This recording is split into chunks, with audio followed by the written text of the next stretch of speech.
السلام علیکم ورحمۃ اللہ وبرکاتہ۔ الحمد للہ نحمده ونستعینه ونستغفره ونؤمن به ونتوکل علیہ ونعوذ باللہ من شرور انفسنا ومن سیئات اعمالنا من يهده الله فلا مضل له ومن يضلله فلا هادي له وأشهد أن لا إله إلا الله وحده لا شريك له وأشهد أن سيدنا وسندنا وحبيبنا ونبينا ومولانا محمدا عبده ورسوله أرسله الله إلى الناس كافة بشيرا ونذيرا وداعيا إلى الله بإذنه وسراجا منيرا أما بعد فأعوذ بالله من الشيطان الرجيم بسم الله الرحمن الرحيم فقد قال الله تبارك وتعالى في القرآن المجيد والفرقان الحميد إلا تنصروه فقد نصره الله إذ أخرجه الذين كفروا ثاني اثنين إذ هما في الغار إذ يقول لصاحبه لا تحزن إن الله معنا صدق الله العظيم وصدق رسوله النبي الكريم ونحن على ذلك لمن الشاهدين والشاكرين والحمد لله رب العالمين اللهم صل على محمد وعلى آل محمد كما صليت على إبراهيم وعلى آل إبراهيم إنك حميد مجيد اللهم بارك على محمد وعلى آل محمد كما باركت على إبراهيم وعلى آل إبراهيم إنك حميد مجيد۔ محترم بزرگان اسلام و برادران ملت اور میرے معزز سامعین کرام، سیرت نبوی صلی اللہ علیہ وسلم کا آخری مرحلہ چل رہا ہے۔ الحمدللہ اللہ کا احسان ہے کہ کئی سالوں کے بعد ہم یہاں تک پہنچ پائے ہیں۔ گزشتہ جمعہ بات یہاں تک میں نے بتلائی تھی کہ اللہ کے پیارے نبی جناب محمد رسول اللہ صلی اللہ علیہ وآلہ وسلم کا وصال مبارک انتقال آپ کا ربیع الاول کے مہینے میں پیر کے دن جو ہوا، اس میں حضرات محدثین میں اور علماء میں کچھ اختلاف ہیں۔ دو باتوں میں تو اتفاق ہے، ایک جس مہینے میں آپ کا انتقال ہوا وہ مہینہ ربیع الاول کا تھا، اس میں کوئی اختلاف نہیں۔ جس دن انتقال ہوا وہ دن پیر کا تھا، اس میں بھی کوئی اختلاف نہیں۔ پیر کا دن ربیع الاول کا مہینہ۔ پھر اس کے بعد اختلاف کچھ چیزوں میں ہوا۔ ایک تاریخ میں اختلاف کہ کون سی تاریخ میں آپ کا انتقال ہوا تھا۔ زیادہ جو مشہور ہے وہ 12 ربیع الاول ہے، زیادہ جو مشہور ہیں ربیع الاول کی 12 تاریخ، کیونکہ یہ بات بھی احادیث سے ثابت ہے کہ آپ صلی اللہ علیہ وسلم 13 دن بیمار رہے انتقال سے پہلے۔ 13 دن بیمار، اور یہ بھی روایتوں میں ملتا ہے کہ آپ کی بیماری کی شروعات سفر کی آخری تاریخ کو ہوئی تھی۔ تو سفر کی آخری تاریخ اگر 29 سفر اگر مراد لیں تو وہ 1 دن اور 12 دن ربیع الاول تھے، تو کل 13 دن آپ بیمار رہے۔ تو اس سے معلوم ہوتا ہے کہ 12 ربیع الاول بہت مشہور ہیں۔ کچھ روایتیں ملتی ہیں کہ 1 ربیع الاول کو آپ کا انتقال ہوا، ایک روایت ہے کہ 2 ربیع الاول کو آپ کا انتقال ہوا۔ بہرحال جس تاریخ میں آج امت مسلمہ میلاد النبی مناتی ہے، اس تاریخ میں ہم نے پہلے بھی کئی مرتبہ بتایا ہے کہ پہلے ہم نے اپنے بچپن میں بھی دیکھا کہ لوگ اس تاریخ کو وفات النبی کے نام سے مناتے تھے، کہ وہ ہمارے نبی کی وفات کا دن ہے، مذکور تھا، لیکن چلتے چلتے لوگوں نے اس کو میلاد النبی میں ڈھال لیا، کیونکہ ہم جانتے ہیں کہ گزشتہ جمعہ جو وفات نبی کا تذکرہ ہوا، شاید کوئی بندہ ایسا رہا ہوگا جس کو غم نہ ہوا ہو، نہ رویا ہو، دکھ اور تکلیف کا اظہار نہ کیا ہو، جبکہ نبی کا انتقال ہو کر اتنا لمبا عرصہ گزر گیا، لیکن امت جب اس واقعے کو تازہ کرتی ہے، یاد کرتی ہے، تو ایسا لگتا ہے وہ ابھی ابھی واقعہ رونما ہوا ہے۔ تو وفات نبی منانے میں لوگوں کو رونا پڑتا، غم کا اظہار کرنا پڑتا، تکلیف سمجھ میں آتی۔ اب یہاں تو لوگوں کو عیش کرنا ہے، موج اور مستی کرنا ہے، تو اس لیے وفات نبی کو میلاد نبی میں بدل لیا کہ چلو پیدائش جشن مناتے، عید مناتے، کھاتے پیتے، ڈھول تاشے بجاتے، موج مستیاں کر لیتے کہ نبی پیدا ہوئی، ارے انتقال بھی تو ہوا ہے، اس کو بعد میں رکھ لیں گے۔ کب؟ کیونکہ وہاں کھانے کا، پینے کا، اچھلنے کودنے کا، عید منانے کا، ڈھول تاشے بجانے کا، جلسے اور جلوس کا کوئی چانس نہیں ہے۔ وفات نبی میں تو لوگ کھانا پانی چھوڑ بیٹھے تھے، بول چال بھول گئے، ہنسنا بھول گئے، کئی دن تک غم کا اثر رہا صحابہ کرام پر۔ اب اس تاریخ کو اگر وفات نبی بیان کیا جائے، وفات نبی کا قصہ اگر چھیڑ دیا جائے، تو امت کو کھیلنے کودنے کا، کھانے پینے کا موقع نہیں ملے گا۔ یہاں تو کھانا ہے، کھیلنا ہے، مزے کرنا ہے، اس لیے وفات جس دن کو ہوئی اس دن کو میلاد بنا لیا۔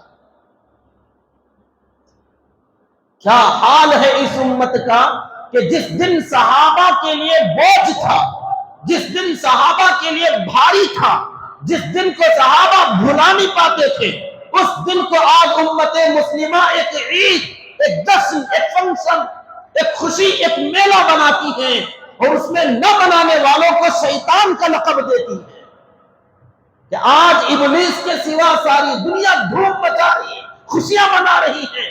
حالانکہ سیرت آپ پڑھو، کتابیں آپ اٹھا کر دیکھو، مشہور تاریخ 12 ربیع الاول، پیر کا دن ربیع الاول کا مہینہ تھا جس دن آپ اس دنیا سے انتقال فرمائے۔ خیر چلیے، مضمون بدل جائے گا۔ دوسری بات جس میں اختلاف ہے امت کا وہ یہ کہ وقت کون سا تھا۔ 12 ربیع الاول تاریخ، پیر کا دن، مہینہ ربیع الاول، وقت کون سا تھا؟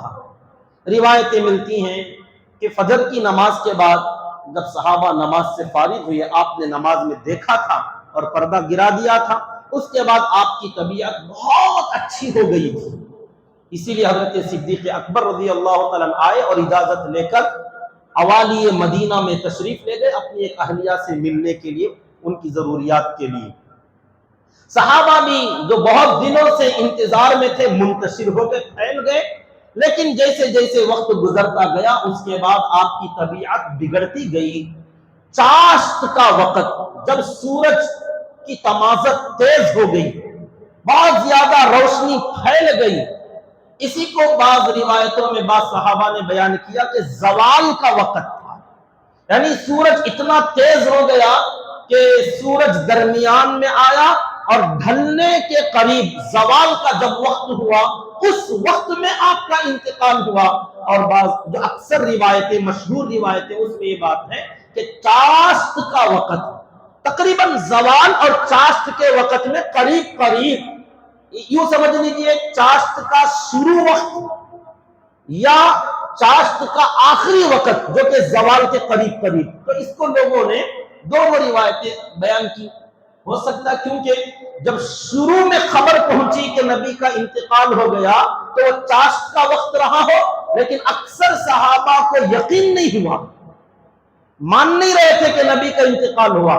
جب حضرت صدیق اکبر آئے, انہوں نے دیکھا, بوسہ دیا اور تصدیق کی, مسجد نبوی میں آئے, حضرت عمر کو چپ کرایا, وہ چپ نہیں بیٹھے, انہوں نے خطبہ دیا, لوگ جمع ہوئے. اس کے بعد انہوں نے جو آیتیں پڑھی حضرات صحابہ کو معلوم ہوا جو اس وقت مسجد کے اندر تھے. پھر یہ خبر باہر پھیلی, لوگوں میں مشہور ہوئی, عوالی مدینہ میں اعلان کرایا گیا کہ ہاں سچ میں نبی کا انتقال ہوا. تو یہ خبر پھیلتے پھیلتے زوال کا وقت ہو گیا. تو اس لیے جس کو جب پتا چلا کہ نبی کا انتقال کی خبر کب آئی, انہوں نے بتایا کہ زوال کے وقت میں. جس کو شروع میں پتا چلا انہوں نے بتایا چاشت کے وقت میں. تو بہرحال روایتیں اس لیے بدلتی ہیں. ہو سکتا ہے بعض لوگ یہ سوچیں کہ نبی ایک ہی تھے, صحابہ موجود تھے, یہ اختلاف کئی کو ہوتا ہے, ایک بات بول سکتے تھے. تو آپ کو معلوم ہونا چاہیے یہ خبر جب لوگوں تک پہنچی تو پہنچنے کے وقت میں الگ الگ ٹائم ہوتا ہے, وقت بدلتا ہے. جو وہاں شروع میں موجود تھے ان کو اول وقت میں معلوم ہوا, جو بعد میں لوگ آئے ان کو بعد میں معلوم ہوا. تو جس کو جب پتا چلا انہوں نے وہ وقت بتا دیا کہ نبی کا انتقال اس وقت میں ہوا. تو اس لیے روایتوں میں اختلاف ہوتا ہے. اور ایک بات آپ کو یہاں میں کلیئر کر دوں, صاف کر دوں, اکثر لوگوں کو یہ ڈاؤٹ ہوتا ہے, یہ گمان ہوتا ہے کہ مولانا جو اتنا پن ٹو پن ایسے بیان کرتے لگتا ہے مولانا بھی وہی تھے, انہوں نے سب دیکھا ہوگا. بہت سارے لوگوں کو یہ کنفیوژن ہوتا ہے, بات پوچھتے نہیں اتنا پکا کیسا معلوم. آپ کو یہ ذہن صاف کر لینا چاہیے, ہمارا یہ جو دین ہے قرآن اور ایک ایک سنت جو ہم تک پہنچی ہے, اٹکل پچو کسی نے کچھ بول دیا, وہاں سے یہاں سے باتیں پہنچ گئی, یا ہم نے امیجن کیا, سوچا ایسا ہوا ہوگا, ایسا ہوا ہوگا, ایسا ہوا ہوگا, تو ہم سوچ کے ایک سٹوری بناتے ہو اور آپ کو بتاتے ہو ایسا خدا کی قسم نہیں ہو سکتا. ہم اتنی لاپرواہی سے ایک بات نہیں بول سکتے. ہم یہ بیان کرنے کے لیے آپ کو بتاؤں, آج میں سیرت بیان کرنے کے لیے تاریخ اسلام عاشقی ایک کتاب ہے مختصر سی, اس میں ہمارے نبی کی پوری شارٹ مختصر سیرت ہے. سب سے پہلے ہم اس کا مطالعہ کرتے ہیں, اس کے بعد دوسرے نمبر پر اتنی موٹی ایک کتاب ہے اصح السیر, سیرتوں میں سب سے زیادہ صحیح سیرت کی کتاب, اس کا مطالعہ. اس کے بعد الرحیق المختوم جو ایوارڈ یافتہ کتاب ہے سیرت کے کمپٹیشن میں, جو جس نے سب سے بہترین ایوارڈ لیا, الرحیق المختوم. تیسرے نمبر پر سیرت کی کتاب, ہم اس کو دیکھتے کہ یہ واقعہ اس کتاب میں کیسے ہے, اس کتاب میں کیسے, تاریخ اسلام میں کیا ہے, اصح السیر میں کیا ہے, الرحیق المختوم میں کیا ہے. اس کے بعد 3 جلدوں میں 3 کتابوں کے اندر سیرت کی کتاب ہے سیرت المصطفیٰ, تو اس کتاب میں تھوڑا اور ڈیٹیلز اور تفصیل ملتی ہے. تیسرے چوتھے نمبر پر اس کو پڑھتے ہیں. اس کے بعد تفصیلی سیرت ہے سیرت حلبیہ, بہت لمبی ضخیم کتاب ہے, اس کے اندر ہم مطالعہ کرتے ہیں. اس کے بعد احادیث کی کتابیں, اگر ضرورت پڑے احادیث کے جملے یاد کرنے تو مشکاۃ شریف, بخاری شریف, مسلم شریف, کیونکہ ان کتابوں میں اردو میں اس کو ٹرانسلیٹ کیا گیا ہے, اسی کا نچوڑ بیان کیا گیا ہے.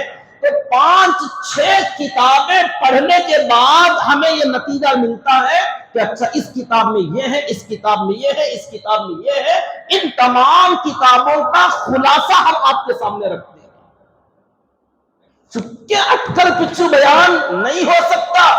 نبی نے فرمایا جو آدمی میری طرف من کذب علی متعمدا فلیتبوأ مقعدہ من النار, میری طرف ایک بات جھوٹی بولے گا تو اس کا ٹھکانہ جہنم ہوگا۔ اور جو کتابوں میں لکھا ہوا احادیث، حدیث کے اندر ایک ایک بات، نبی کا انتقال کب ہوا، کیسے ہوا، نبی نے کیا فرمایا، کیا جملہ بولا تھا، صحابہ نے اس کی روایتیں اپنے شاگردوں کو بتائی، تابعیوں نے تبع تابعیوں کو بتایا، ان کے بعد فقہا، ان کے بعد محدثین کا دور۔ تو 4-5 اساتذہ کے بعد یہ کتابیں لکھنے والے امام بخاری، امام مسلم، امام ابو داؤد، امام ابن ماجہ، امام نسائی، امام ترمذی، امام مالک، امام محمد، تو یہ جو کتابیں ہیں، بخاری شریف ہو، مسلم شریف ہو، ابو داؤد ہو، نسائی ہو، ابن ماجہ ہو، ترمذی ہو، موطا امام مالک، موطا امام محمد، شرح معانی الآثار، یہ کتابوں کی ضخیم کتابیں ہیں احادیث کی۔ ان کے اندر یہ روایتیں یا حدیثیں بیان کی گئی کہ کس موقع پر کس صحابی نے نبی سے کون سی بات سنی اور انہوں نے اپنے شاگردوں کو بتایا، انہوں نے اپنے شاگردوں کو آخر میں کتاب لکھنے والے حضرت نے اپنے اساتذہ کا نام لکھا کہ میں نے یہ حدیث اپنے حضرت فلاں سے، انہوں نے ان سے، انہوں نے ان سے، انہوں نے صحابی سے، انہوں نے نبی سے سنا۔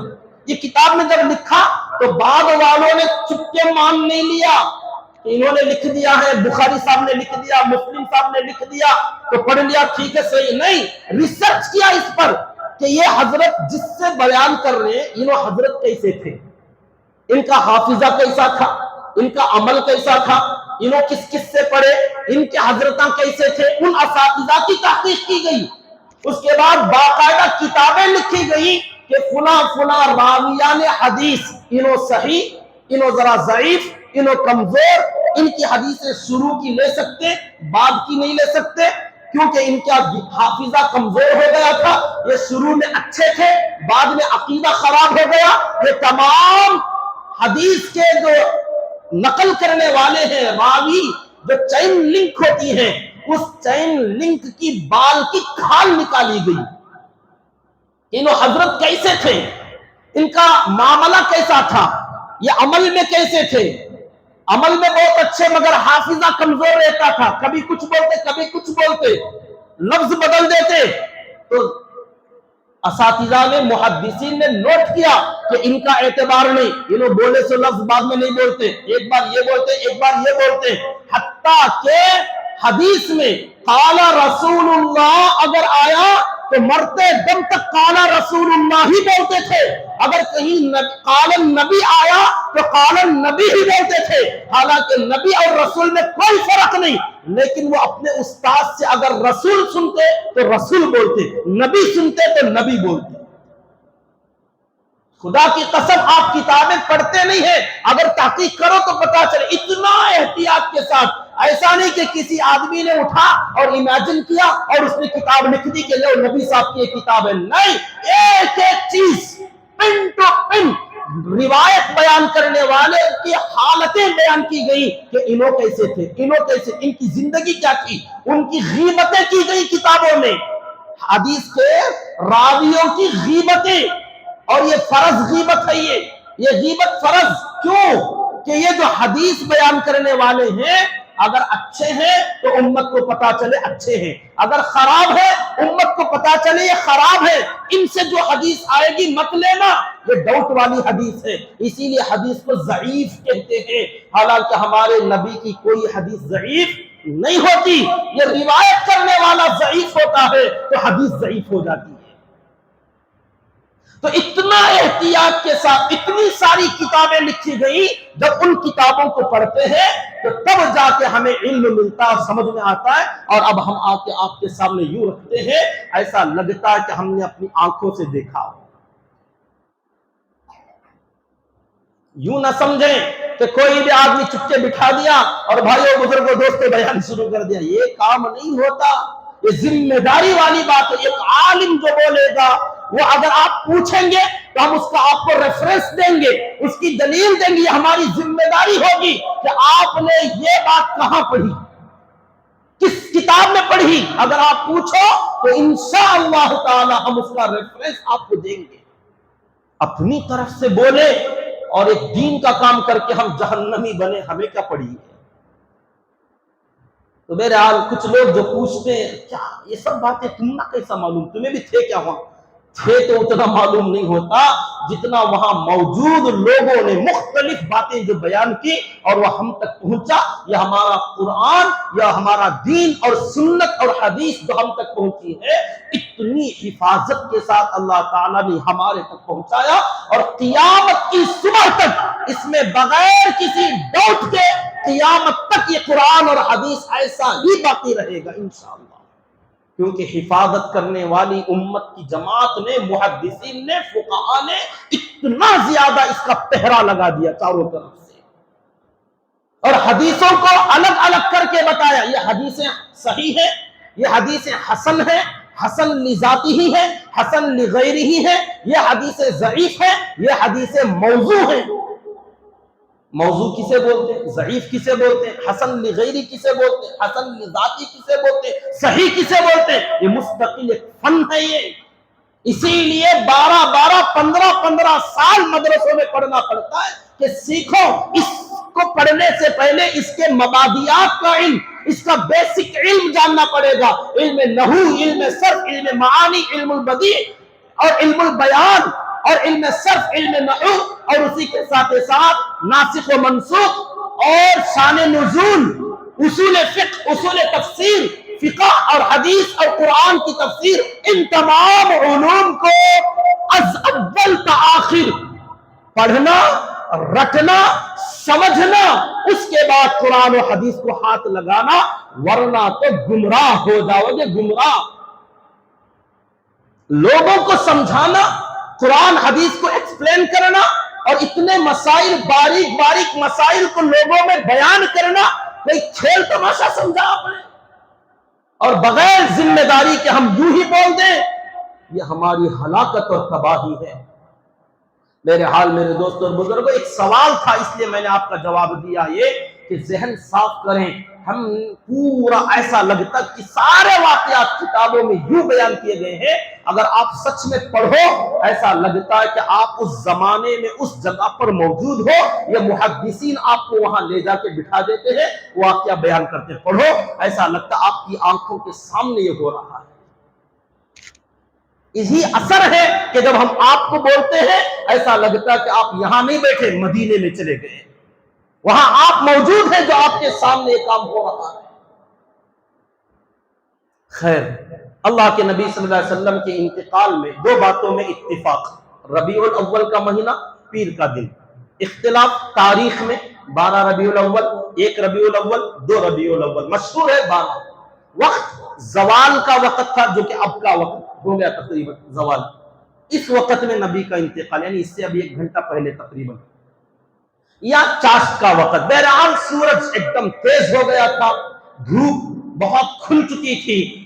ایک اشارہ امت کو یہ دیا کہ آپ جب آئے تھے، آنے کا وقت کون سا تھا؟ جس وقت نبی دنیا میں آئے، پیدا ہوئے، پیدائش کا وقت کون سا تھا؟ بتایا تھا ہم نے، صبح صادق، سحری کا وقت. سحری کا وقت جو ختم ہوتا ہے، فجر کا وقت جو شروع ہوتا ہے، طلوع آفتاب نہیں، سورج نکلنے کا ٹائم نہیں، صبح صادق جہاں فجر کی نماز کا وقت شروع، سحری کا وقت ختم. تو یہاں آپ تشریف لائے تھے دنیا کے اندر. اس میں اشارہ تھا کہ اندھیرا ابھی چھایا ہوا ہے، اس اندھیرے میں روشنی کی کرن، اجالا لے کر، چراغ لے کر، نور لے کر، ایک نور والا تشریف لایا. اندھیرے کے اندر اللہ نے آپ کو جنم دیا، آپ کو دنیا میں بھیجا. ایک اشارہ تھا کہ اندھیرا دنیا میں پھیلا ہوا ہے، اس اندھیرے کو مٹانے کے لیے اللہ نے نور دے کر نبی کو بھیجا. اور انتقال ہوا تو ایک دم اجالا تھا، سورج تیز تھا، روشنی پھیل چکی تھی. اس وقت آپ دنیا سے تشریف لے گئے. اس میں اشارہ تھا کہ آپ جب آئے دنیا میں اندھیرا تھا، اور جب تشریف لے گئے پوری دنیا میں منور کر کے چلے گئے. پوری دنیا میں نور پھیل گیا، پوری دنیا روشن ہو گئی. جیسے نبی نے امت کو دیکھا کہ نماز میں کھڑی ہے، مسکرایا، اشارہ دیا کہ میرا کام پورا ہوا۔ ایک آپ بتوں کے سامنے کھڑنے والے، درختوں، پتھروں اور اینٹ مٹی کے سامنے جھکنے والے، خدا وحدہ لا شریک کے سامنے جھکنے والے بن گئے، میرا کام پورا ہوا۔ قرآن مکمل، دین مکمل، حدیث مکمل، زندگی مکمل، اور آپ سورج چمکتا ہوا اور پوری امت کو دین کی روشنی میں چمکتا ہوا چھوڑ کر تشریف لے گئے۔ یہ موت اور حیات کے وقت میں بھی اشارے تھے۔ بہرحال حضرت صدیق اکبر رضی اللہ عنہ اکیلے تھے جو اس غمناک واقعے میں اپنے اعصاب پر کنٹرول کیے ہوئے تھے، ورنہ تو جو باقی صحابہ کرام ہیں، جیسے خلفائے راشدین، 4 خلیفے میں سے نیچے سے آپ آئیں، حضرت علی رضی اللہ تعالی عنہ، ان کا تو حال یہ تھا کہ یہ چلنا پھرنا چھوڑ دیے، کہیں آتے جاتے نہیں تھے، پاؤں میں چلنے کی طاقت نہ رہی حضرت علی کے اندر۔ جیسے ہی نبی کے انتقال کی خبر سنی، گھر میں بیٹھ گئے تو بیٹھ گئے نبی کے پاس، بس وہیں پر رکے رہے۔ کئی دن تک یہ اثر رہا ان کے اندر، آنا جانا بند ہو گیا۔ ان کے بعد حضرت عثمان غنی رضی اللہ تعالیٰ آتے جاتے تھے، مسجد میں آتے، بازار میں آتے، لوگوں کے سامنے آتے، مگر کسی سے کچھ بات نہیں کرتے تھے، زبان گنگ ہو گئی۔ اسی میں کیس ان پر درج ہوا حضرت ابوبکر صدیق رضی اللہ عنہ کے زمانے میں۔ کسی صحابی نے آ کر شکایت کی کہ عثمان سلام کرتا ہوں میں تو جواب نہیں دیتے، سلام کا جواب نہ دینا کتنا بڑا جرم ہے۔ تو حضرت صدیق اکبر رضی اللہ عنہ نے ان کو بلایا اور اس کے بعد سمجھایا کہ ان کے اوپر نبی کے انتقال کا غم اتنا ہے کہ یہ سلام کا جواب بھی نہیں دے پاتے، زبان بول چال بند ہو گئی، آنا جانا تو تھا مگر زبان سے کسی کو کچھ نہیں بولتے تھے۔ نبی کے بچھڑنے کا غم اور اثر ایسا ان پر ہوا۔ ان سے اوپر آؤ، خلیفہ دوم حضرت عمر فاروق رضی اللہ تعالیٰ عنہ، ہائے ہائے، سب سے زیادہ صحابہ میں برا حال جن کا ہوا نبی کے انتقال پر وہ حضرت عمر کا تھا رضی اللہ تعالیٰ عنہ۔ غالباً حضرت عبداللہ ابن مسعود رضی اللہ تعالیٰ عنہ فرماتے ہیں کہ حضرت عمر سے خود بھی پریشان ہوئے اور حضرت عمر سے تمام صحابہ کو پریشانی ہوئی۔ ایک تو ان کو خود سنبھلنا تھا اور دوسرے ان کو سنبھالنا تھا، اور سنبھالے تو کیسے؟ تلوار ہاتھ میں لے لی، جو بولے گا مار دوں گا۔ اتنا بھاری پڑا حضرت عمر کا انداز رضی اللہ تعالیٰ عنہ۔ صحابہ کہتے تھے سب سے زیادہ نبی کے انتقال پر جس سے امت کو تکلیف ہوئی وہ حضرت عمر تھے رضی اللہ عنہ۔ کیوں؟ سنبھلنا مشکل ہو گیا، مان نہیں رہے تھے کہ نبی کا انتقال ہوا۔ یہ 3 خلفاء کے بعد پہلا نمبر پر جو حضرت ابوبکر صدیق رضی اللہ عنہ نے تمام صحابہ میں، اور ایک صحابی حضرت عبداللہ ابن انیس رضی اللہ عنہ کے بارے میں آتا ہے، جیسی یہ خبر سنی اتنا غم ہوا کہ ان کا انتقال ہو گیا۔ حضرت بلال حبشی رضی اللہ تعالیٰ عنہ مؤذن مسجد نبوی تھا، انتقال کے بعد ظہر میں جب اذان پکاری، ہچکیاں اشہد ان محمد رسول اللہ کہہ نہیں سکتے تھے، پوری مسجد میں ہچکیاں لگ گئیں، اتنا روئے کہ پوری مسجد میں آوازیں، اذان مکمل نہیں ہو پا رہی ہے۔ مشکل سے اس دن کی ظہر، عصر، مغرب، عشاء 4 اذانیں ہوئی۔ اگلا جب آپ کا تدفین والا عمل مکمل ہوا تب تک اذان دیتے رہے، جیسے ہی نبی کے دفن کا عمل مکمل ہوا حضرت بلال نے اعلان کر دیا آج کے بعد میں اذان نہیں دے سکتا، بول ہی نہیں سکتا۔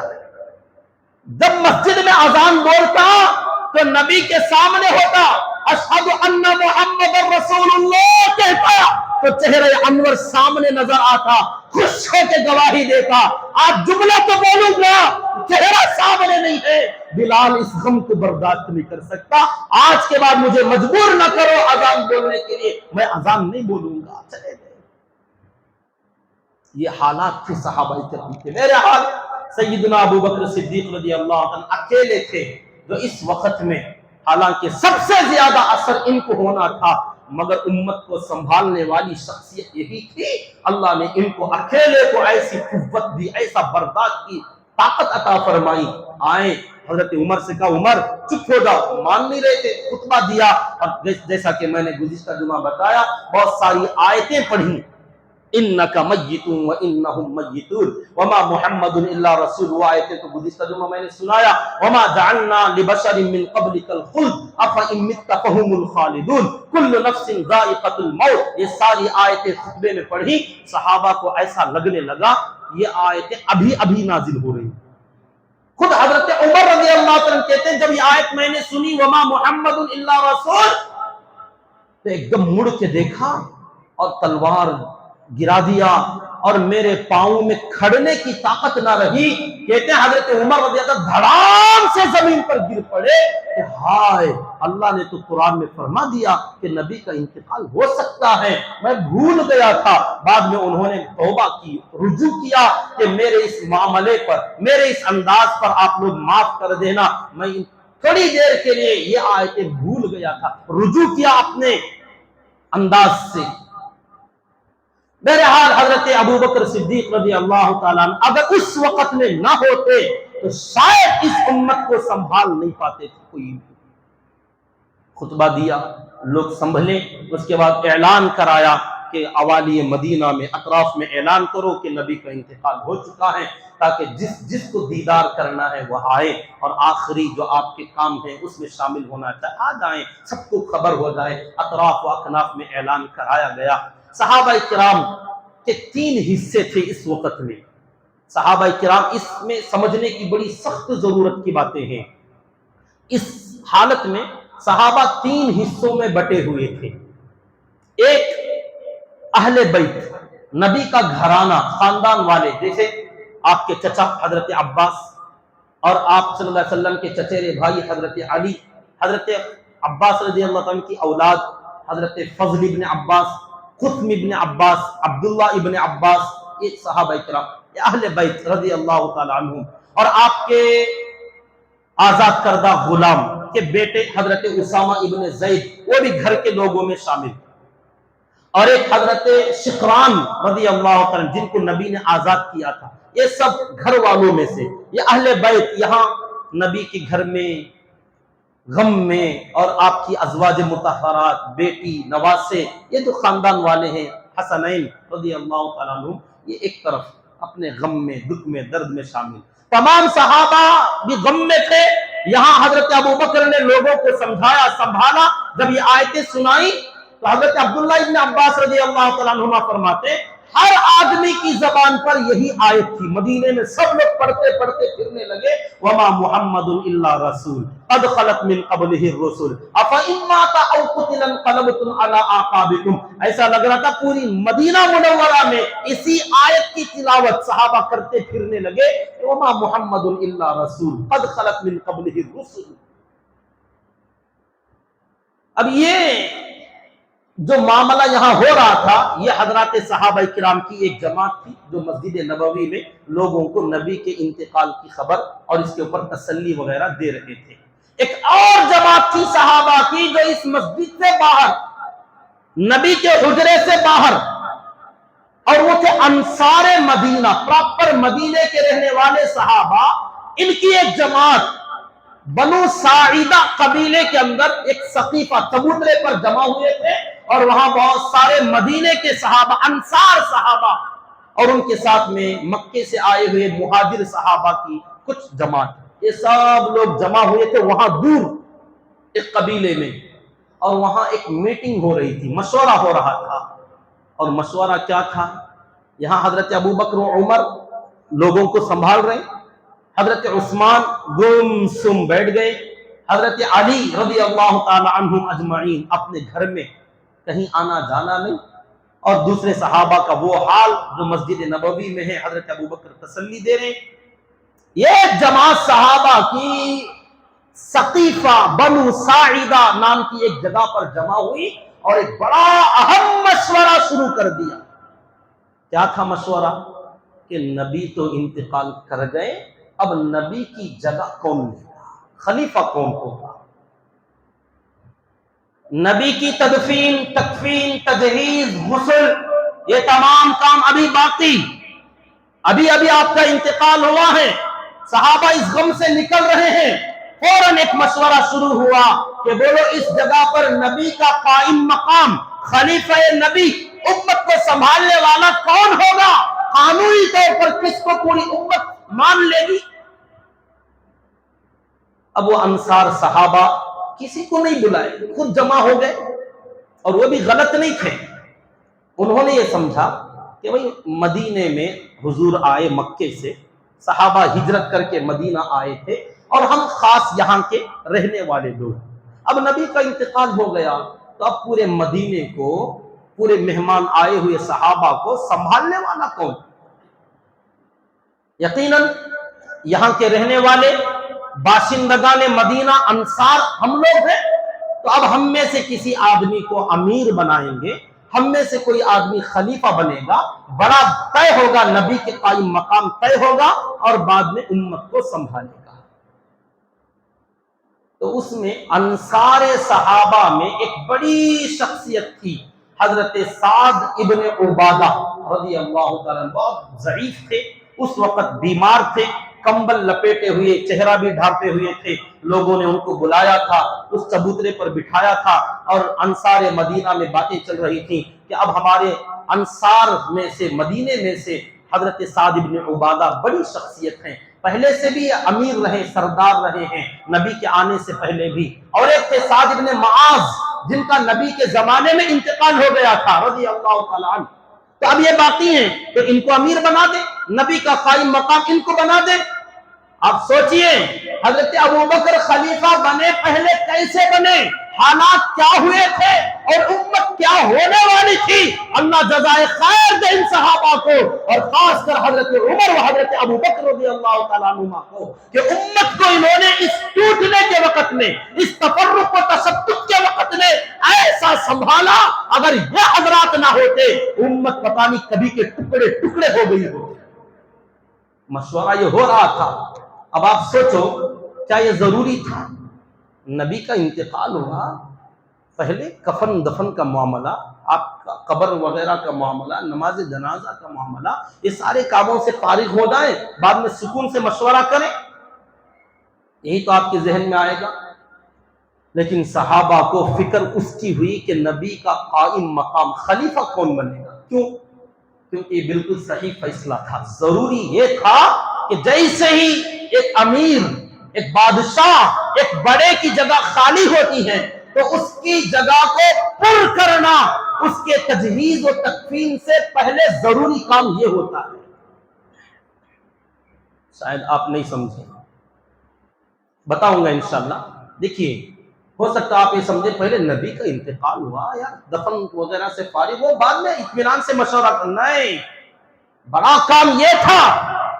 اسی لیے حضرات صحابہ نے سمجھا کفن دفن، تجہیز، تکفین، تدفین، یہ کام تو گھر والے مل کے کر دیں گے یار، اس میں کوئی بڑا مسئلہ نہیں ہے، گھر والے کر لیں گے، خاندان والے کر لیں گے، اتنا بڑا مسئلہ یہ نہیں ہے۔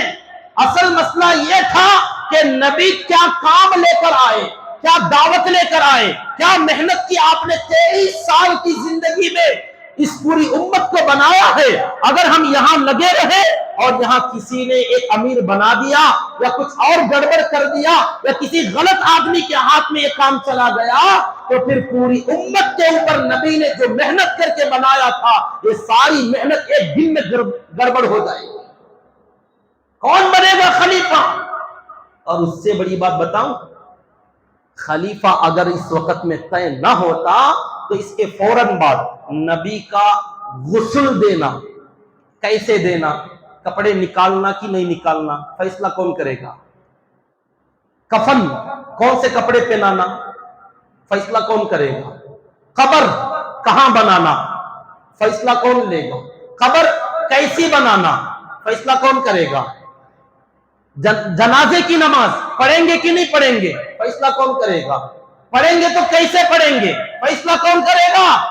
یہ سارے فیصلے لینے کے لیے امیر کی ضرورت تھی۔ اب بات سمجھ میں آئی؟ بڑے بڑے کام تھے باقی، کہ کام کرنا ہے، نبی کا غسل دینا ہے، کفن پہنانا ہے، جنازہ پڑھنا ہے، دفن کرنا ہے، قبر کھودنا ہے، مگر کیسے آپ کو پتا چلے گا؟ ہر مسئلہ اتنا بھاری تھا، آسانی سے حل نہیں ہوا، بڑا اختلاف ہوا، بڑا اختلاف ہوا۔ فیصلہ کون کرے گا؟ فیصلہ لینے کے لیے امیر طے کرو، جو امیر ہوگا وہ فیصلہ سنائے گا، پوری امت مانے گی۔ بات سمجھ میں آئی؟ تو ضروری کام کون سا تھا؟ امیر طے کرنا۔ اس لیے صحابہ کے دیکھیں یہ علم ہوتا ہے، اگر یہ علم نہ ہو آدمی خود سے پڑھنے لگے، سوچتا کیا صحابہ کو نبی کا انتقال ہوا کرتے امیر بنانے پکڑے تھے وہاں، ضروری کام تھا، اس سے ضروری وہ تھا۔ خیر وہاں مشورہ ہونے لگا، اور ان حضرات نے نہ ابو بکر رضی اللہ عنہ کو بلایا، نہ عمر کو بلایا، نہ عثمان کو، نہ علی کو، نہ سلمان فارسی کو رضی اللہ تعالی عنہ، بڑے بڑے صحابہ کو کسی کو انوائٹ نہیں کیا۔ مشورہ ہو رہا، خود مدینے والے بیٹھے اور جو وہاں موجود ہیں بیٹھے مشورہ کر رہے ہیں۔ ان کا خیال یہ تھا کہ ہم میزبان ہیں، یہ صحابہ مہمان ہیں، ہم پراپر یہاں کے رہنے والے ہیں، تو مدینے کا نظام کون سنبھالے گا، امت کو کون سنبھالے گا، ان آئے ہوئے مہمانوں کو کون سنبھالے گا، یہ ہماری ذمہ داری ہے۔ نبی ہمارے علاقے میں انتقال فرمائے ہیں، تو آپ کو کہاں دفن کریں گے، کیسے دفن کریں گے، یہ ہماری ذمہ داری، کیونکہ ہم نے نبی کو ٹھکانہ دیا تو ہم لوگ فیصلہ لیں گے نا۔ تو اس لیے انصار صحابہ خود بیٹھے اور آپس میں مشورہ کرنے لگے، بولو بھائی امیر کسے بنائیں؟ رائے چلنے لگی، ان کو بناؤ، ان کو بناؤ، سعد بن عبادہ کو بناؤ رضی اللہ تعالیٰ عنہ۔ ایک آدمی دوڑے دوڑے آئے اور آ کر مسجد نبوی کے دروازے پر کھڑے ہو کر چیخا، کہا ابو بکر عمر جلدی کیجئے، مشورہ ہو رہا ہے خلیفہ بننے کا، اگر آپ یہاں رہے وہاں کسی کو طے کر دیا گیا، امت کا معاملہ پھنس جائے گا، آپ آئیے تو صحیح، وہاں بڑا کام طے ہونے جا رہا ہے۔ اللہ اکبر، کس کو سنبھال لیں؟ یا غم سے ابھی ابھرے نہیں، یا پریشان حال لوگوں کو سنبھالے نہیں، ایک بڑا مسئلہ ایسا آیا، قربان جاؤ ابو بکر صدیق رضی اللہ عنہ۔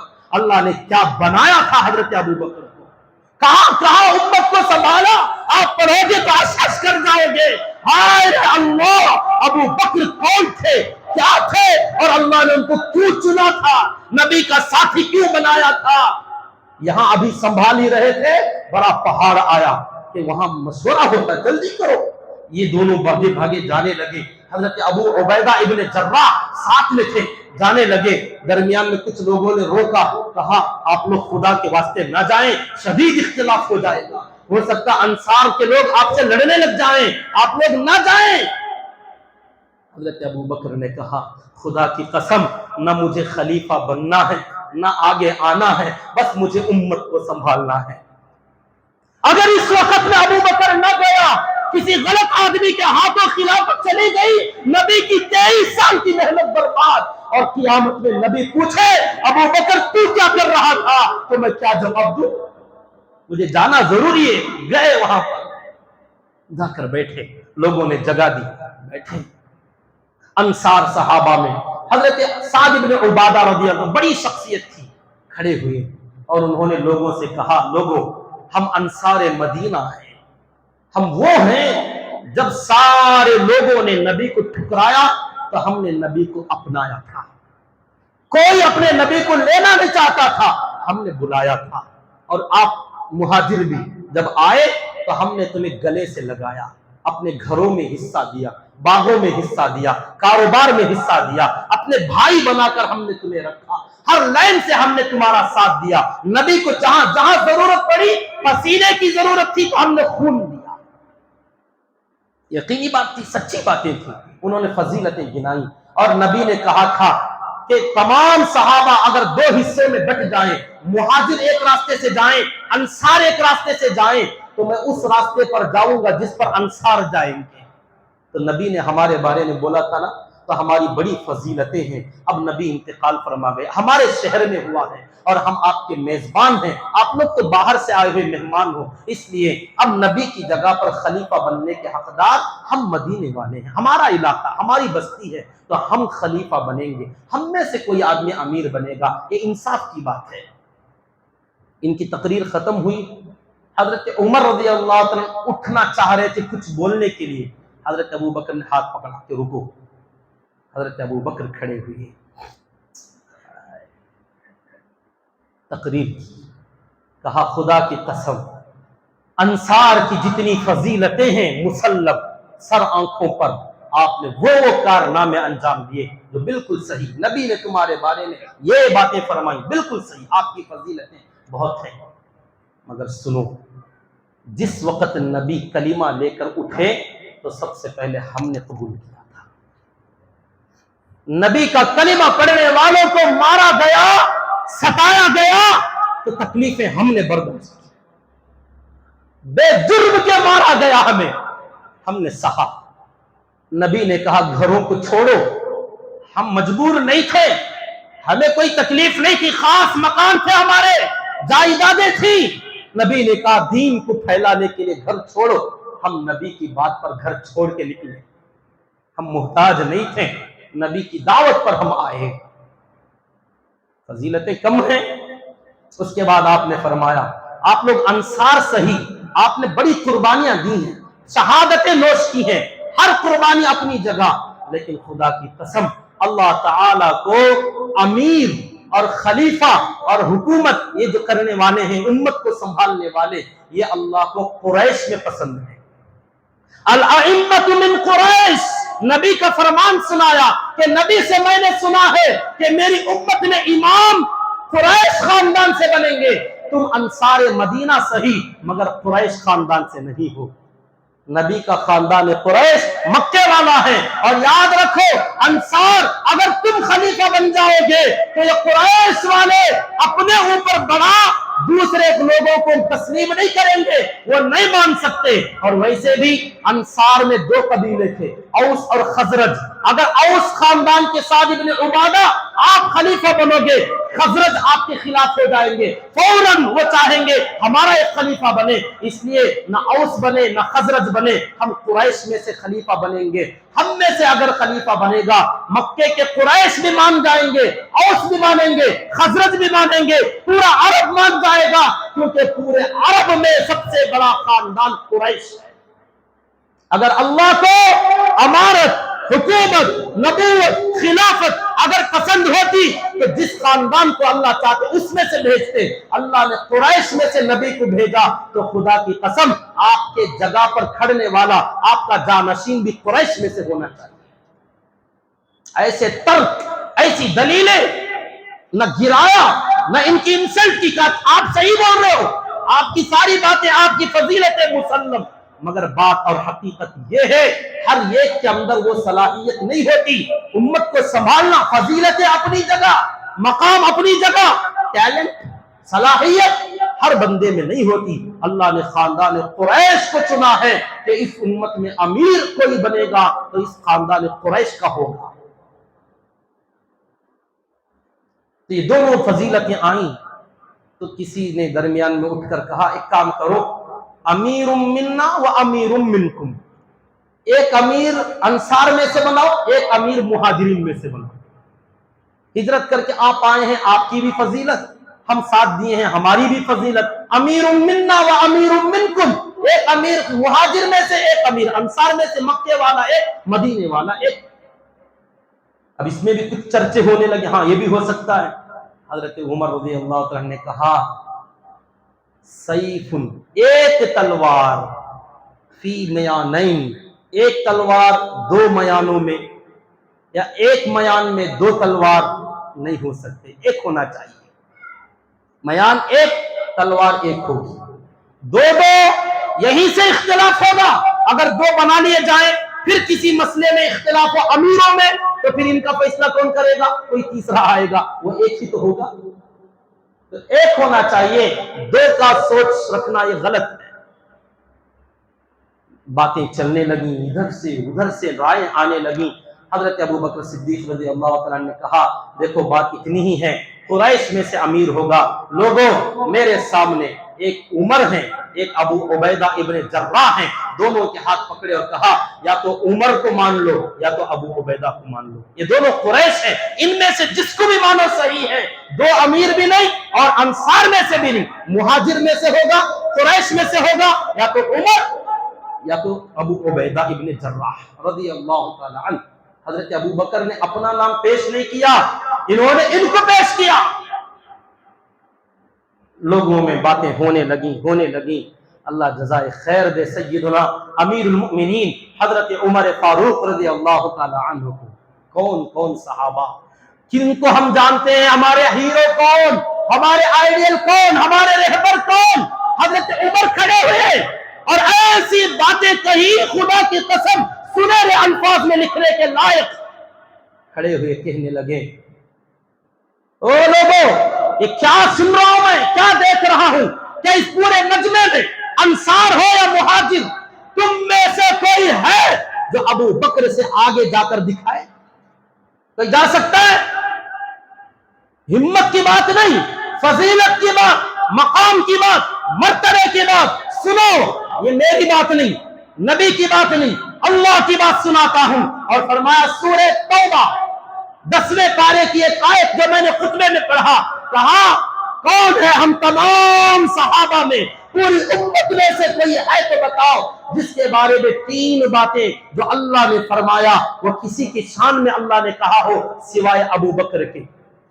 ہجرت کا واقعہ تھا، اللہ نے عتاب نازل فرمایا، اللہ تنصروا، اے لوگوں اگر تم میرے نبی کی مدد نہیں کرو گے فقد نصرہ اللہ، میرے نبی کی مدد اللہ کر لے گا۔ اذ اخرجہ الذین کفروا، جب کافروں نے ہمارے نبی کو نکال دیا تھا۔ اس کے بعد ثانی اثنین، دو میں کا دوسرا، یہ دو کون تھے؟ دوسرا کون تھا؟ ثانی اثنین، ایک نبی تھے، اذ ہما فی الغار، غار ثور میں جب 2 شخص موجود تھے تو اللہ نے نبی کے ساتھ نبی کا ثانی، نبی کا دوسرا، ثانی اثنین، 2 میں سے دوسرا، اللہ نے لقب تم میں سے کس کو دیا؟ یہ کس کے لیے ہے؟ تمام صحابہ نے کہا ابو بکر کے لیے اللہ نے کہا۔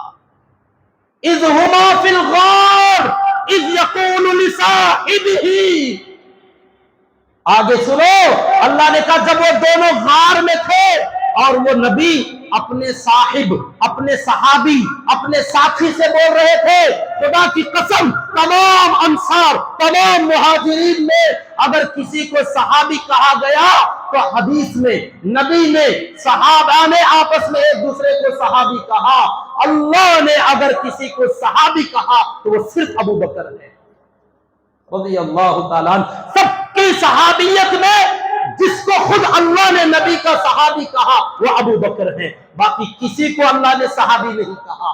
اذ یقول لصاحبہ، جب رسول اپنے ساتھی سے کہہ رہے تھے تو ثانی اثنین، 2 میں کا دوسرا ابو بکر، نبی کا صحابی، نبی کا ساتھی ابو بکر۔ آگے اللہ نے کیا کہا؟ نبی اپنے ساتھی سے کہہ رہے تھے لا تحزن ان اللہ معنا، کہ ابو بکر غم نہ کر، اللہ ہم دونوں کے ساتھ ہے۔ تم میں سے کوئی ہے جس کے ساتھ اللہ نے خاص کہا ہو کہ تمہارے ساتھ اللہ ہے، لیکن نبی کے ساتھ اللہ ہے تو ابو بکر کے ساتھ ہے، یہ خود اللہ نے کہا۔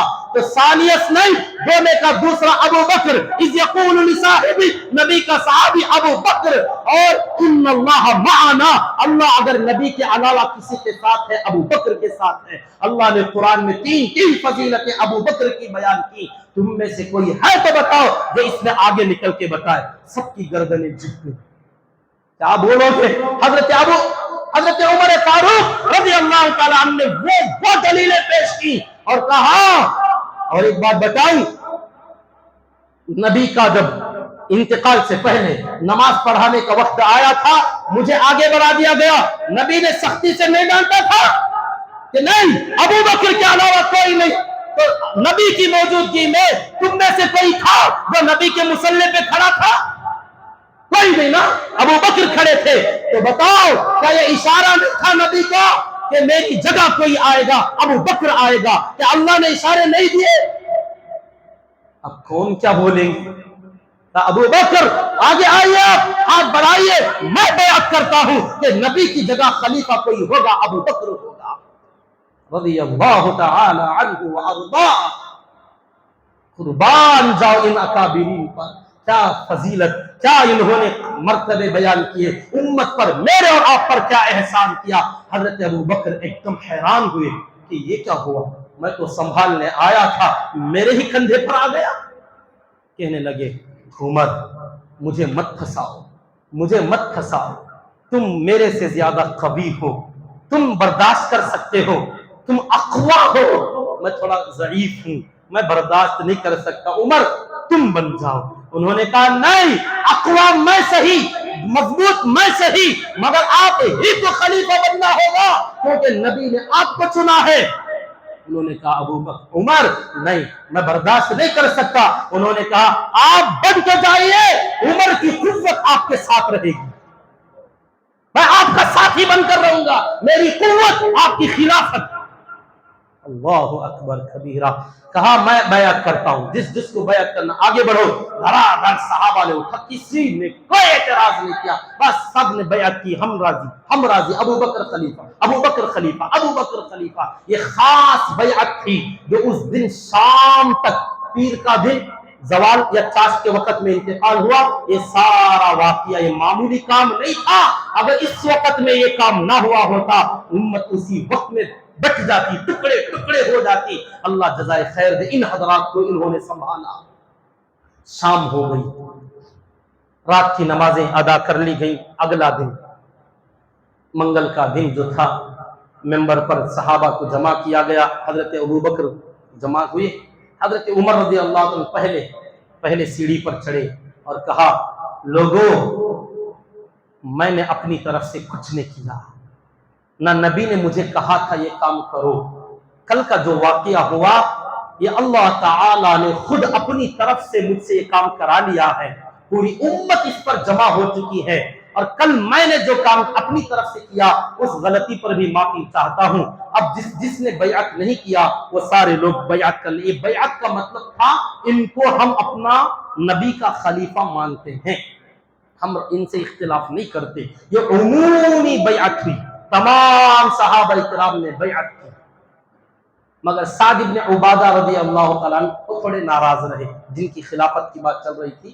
وہ تھوڑا ناراض رہے۔ روایتیں الگ آتی ہیں، ایک روایت میں کہ انہوں نے بعد میں بیعت کر لی، ایک روایت میں انہوں نے بیعت نہیں کیا۔ حضرت ابو بکر نے پوچھا، یہ اس کے بعد ان کو ممبر پر چڑھایا گیا، حضرت ابو بکر صدیق رضی اللہ تعالیٰ عنہ کو ممبر پر چڑھے، نبی جہاں بیٹھتے تھے تیسری سیڑھی پر، وہاں سے نیچے اتر کر ایک سیڑھی دوسری پر حضرت ابو بکر بیٹھے، کیونکہ جہاں نبی بیٹھے وہاں ہم نہیں بیٹھ سکتے۔ اب آپ پوچھو گے مولانا تمہیں کہاں بیٹھتے؟ ہم تیسری پہ بیٹھتے ہیں، کہاں؟ جہاں نبی بیٹھتے تھے۔ پھر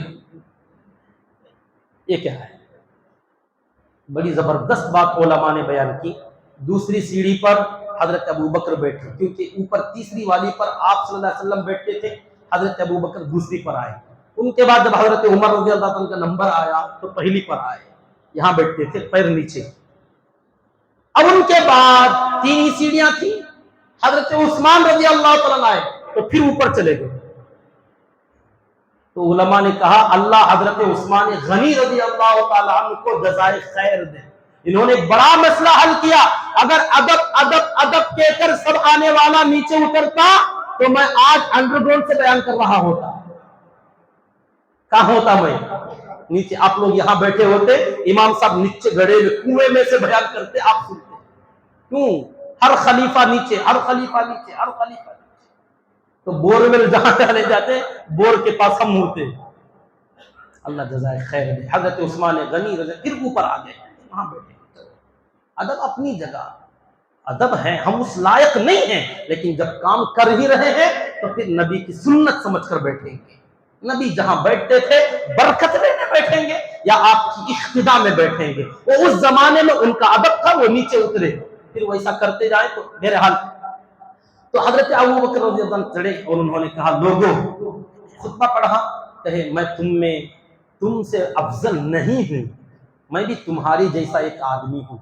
اب یہ الگ بات، لوگوں نے مجھے تمہارا بڑا بنا دیا ہے، اور کہا صداقت سچائی امانت ہے، کذب جھوٹ خیانت ہے، اسے یاد رکھو، سچائی امانت ہے، کذب جھوٹ خیانت ہے، کبھی بھی کذب کا ساتھ نہ دینا، صداقت اور سچائی کا ساتھ نہ چھوڑنا۔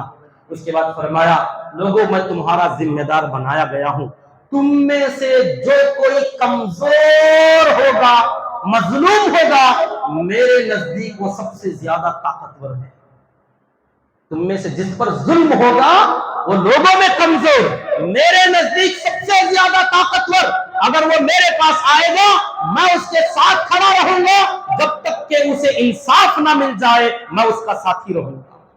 اور تم میں سے جو طاقتور اور مضبوط ظالم ہوں گے وہ تم میں سے سب سے کمزور میرے نزدیک، میں اس کے خلاف لڑنے کے لیے تیار ہوں۔ پھر کہے فرمایا لوگوں جب تک میں نبی کی سنت پر چلتا رہوں گا میرا ساتھ دینا، میرا تعاون کرنا، میری مدد کرنا، اور جہاں میں نبی کی سنت سے ہٹ جاؤں میری اصلاح کرنا، میری پکڑ کر لینا، مجھے صحیح راستے پر چلانے کی فکر کرنا، یہ تھی اپنی آخرت کی فکر۔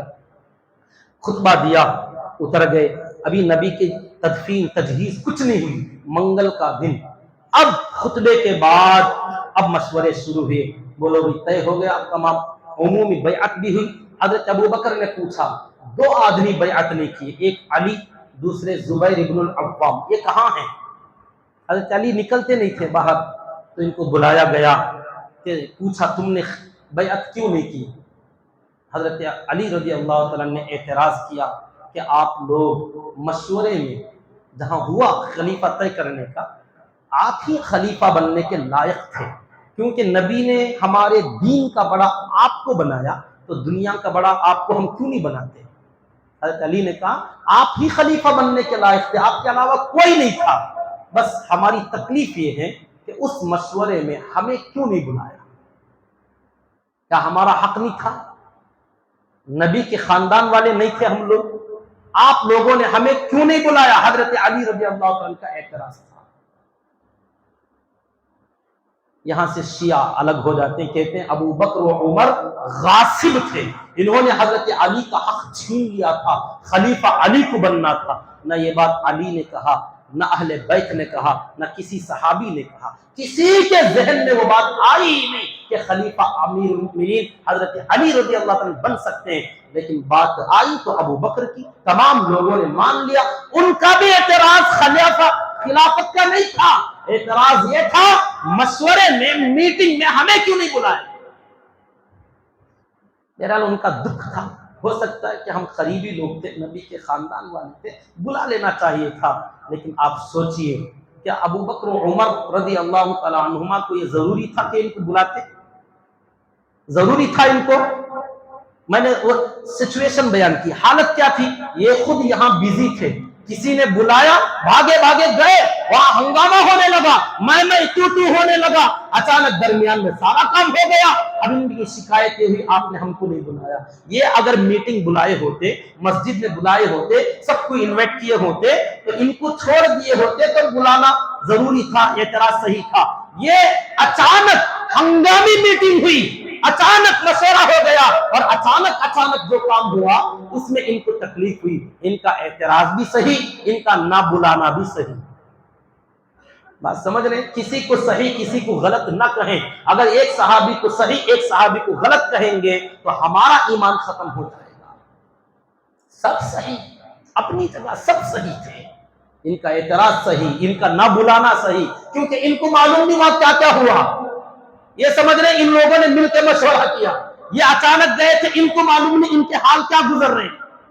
بہرحال روایت میں آتا ہے کہ حضرت علی رضی اللہ عنہ نے کہا مجھے فی الحال چھوڑ دو، میں ابھی بیعت نہیں کرتا۔ ایک روایت میں ہے تھوڑی دیر کے بعد جب ان کو سمجھایا گیا ایسے ایسے ہوا تھا تو حضرت علی رضی اللہ عنہ نے بھی بیعت کر لی تھی۔ ایک روایت ہے جو کہ زیادہ مشہور ہے، وہ یہ 6 مہینے تک حضرت علی خاموش رہے۔ 6 مہینے کے بعد جب ان کی بیوی حضرت فاطمہ کا بھی انتقال ہو گیا، اس کے بعد آ کر انہوں نے حضرت ابو بکر صدیق رضی اللہ عنہ کے اوپر بیعت کی اور خلیفہ مان لیا۔ بہرحال یہ تمام ہسٹری کی باتیں، تاریخ کی باتیں ہیں۔ اب اصل مشورہ شروع ہوتا ہے۔ حضرت ابو بکر صدیق رضی اللہ عنہ نے کہا چلو بھائی تدفین کی طرف توجہ دیتے ہیں۔ نبی کو سب سے پہلے غسل دینا، تو غسل دینا کہ نہیں دینا؟ ضرورت ہے ہمارے نہلانے کی، یا بغیر غسل کے یوں ہی دفن کریں گے؟ اور اگر غسل دیں تو کیا آپ کے کپڑے مبارک نکال کر غسل دیں گے؟ آپ کو ننگا کیا جائے گا؟ کون کرے گا یہ کام؟ اتنے بڑے بڑے کام، اور صحابہ نے پوچھا بھی نہیں تھا، کیونکہ سوچ بھی نہیں رہے تھے کہ نبی کا بھی انتقال ہوگا، غسل دیں گے، کفن دیں گے۔ اب اس میں بڑی پریشانی ہوئی، لوگ سوچ ہی رہے تھے۔ روایت میں آتا اچانک تمام صحابہ پر نیند طاری ہو گئی، سب کی گردنیں جھک گئیں۔ اچانک غیبی آواز آئی اور کہا نبی کو غسل دو مگر کپڑوں کو ہاتھ نہ لگاؤ، کپڑے نہ نکالو، کپڑوں کے اوپر غسل دو۔ پھر نیند سے اٹھے تو سب کچھ سمجھ میں آ گئی، اللہ کا اشارہ ہے، تو آپ کو غسل کے لیے پردہ ڈالا گیا، اور غسل دینے والے 6 لوگ تھے۔ اگر شوق ہو تو یاد رکھنا، یہ ہمارے نبی کی سیرت ہے۔ کون سے خرافات کے قصے، کہانیاں، فلمیں، سٹوریاں یاد رکھتے ہو؟ یہ ہے یاد رکھنے کی چیز، یہ ہمارے نبی سے ریلیٹڈ چیزیں ہیں۔ 6 لوگوں نے غسل دیا تھا، ایک آپ کے چچا عباس، دوسرے آپ کے چچیرے بھائی حضرت علی۔ یہ 2 وہ لوگ تھے جو نبی صلی اللہ علیہ وسلم کے بدن مبارک کو مل رہے تھے، کپڑوں کے اوپر سے آپ کے جسم کو مل کر رگڑ کر نہلا رہے تھے، چچا عباس اور چچیرے بھائی حضرت علی۔ 2 بھائی تھے چچیرے، حضرت عباس رضی اللہ عنہ کے بیٹے فضل ابن عباس، قسم ابن عباس، قاف تا میم، قسم ابن عباس۔ یہ دونوں نبی کے لیے بدلنے عدلنے کا کام کر رہے تھے، سیدھے طرف بائیں طرف پلٹانا، آپ کو یہ کام کرنے والے فضل ابن عباس، قسم ابن عباس رضی اللہ عنہ، یہ دونوں لوگ نبی کو آگے پیچھے ایسے الٹ پلٹ کر رہے تھے۔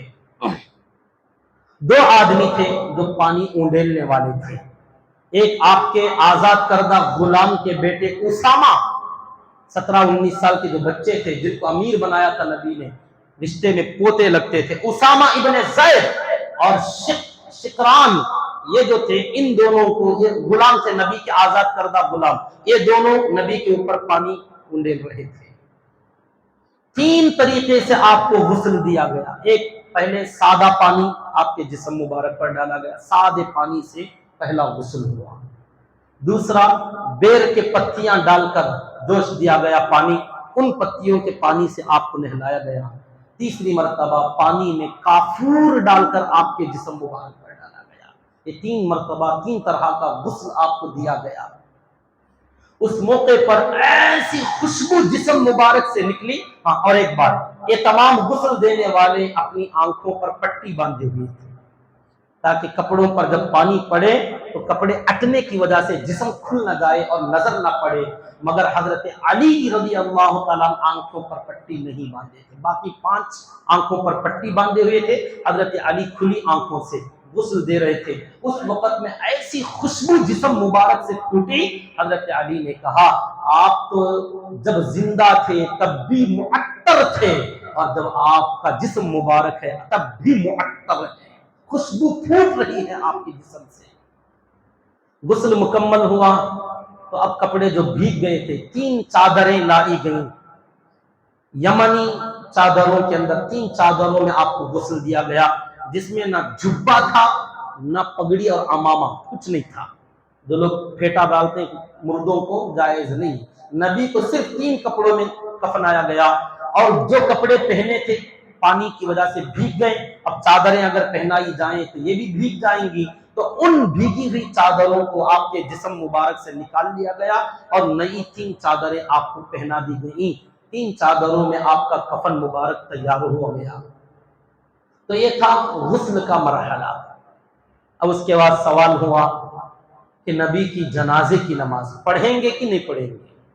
کیونکہ مغفرت کی دعا ہوتی ہے جنازے میں، تو نبی کے تو مغفرت کی کیا بات ہے، آپ کی وجہ سے امت کی مغفرت ہوتی ہے، تو آپ کی مغفرت کی دعا کی کیا ضرورت، تو پڑھیں کہ نہیں پڑھیں؟